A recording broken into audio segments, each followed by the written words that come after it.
જૂનાગઢના માંગરોળના ઇન્દિરાનગરમાં બાઇક શોરૂમની સામે મોહમ્મદભાઈના ડેલા પછીની શેરીમાં મકાનના પહેલા માળે સ્પેર પાર્ટ્સનો વેપારી નિસાર અહેમદ બશીર અહેમદ શેખ પ્રતિબંધિત નાર્કોટિક્સનું ડ્રગ્સનું વેચાણ કરે છે તેવી બાતમી મળતા એસપી હર્ષદ મહેતાની સૂચનાથી ડીવાયએસપી દેવી કોડિયાતરના માર્ગદર્શનમાં એસઓજીના પીઆઈ એમ ગોહિલ સહિતના સ્ટાફે સોમવારની વહેલી સવારે દરોડા પાડ્યા હતા।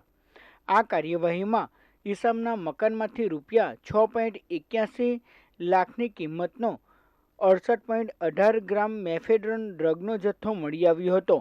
તેમજ સ્થળ પરથી ઇલેક્ટ્રિક વજન કાંટો, મીડિયમ તેમજ નાની સાઇઝની પ્લાસ્ટિકની કોથળીની ખાલી થેલી, ઝીપ બેગ, પ્લાસ્ટિકની કાળા કલરની નાની ચમચી પણ મળી આવી હતી।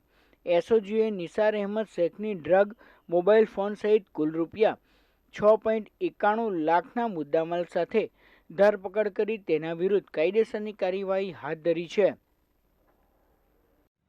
માંગરોળમાં એક એસઓજીને ખાસ માહિતી મળેલી કે એક નિશાદ અહેમદ શેખ જે ઇન્દિરાનગર માંગરોળ ખાતે રહે છે એ એમડી ડ્રગ્સનો વેપાર કરે છે। આ પ્રકારની એક માહિતી હતી। એના આધારે ગઈકાલે રેડ કરતા એમની પાસેથી કુલ 68.18 ગ્રામ કે જેની કુલ કિંમત 6,81,000થી વધારેનો મુદ્દામાલ મેફેડ્રોન ડ્રગ્સ સાથે આ ઈસમને પકડવામાં આવેલો છે। માંગરોળ પોલીસ સ્ટેશનમાં એમના વિરુદ્ધ ફરિયાદ દાખલ કરી અને હાલ તપાસ છે એ માંગરોળ પોલીસ કરી રહી છે।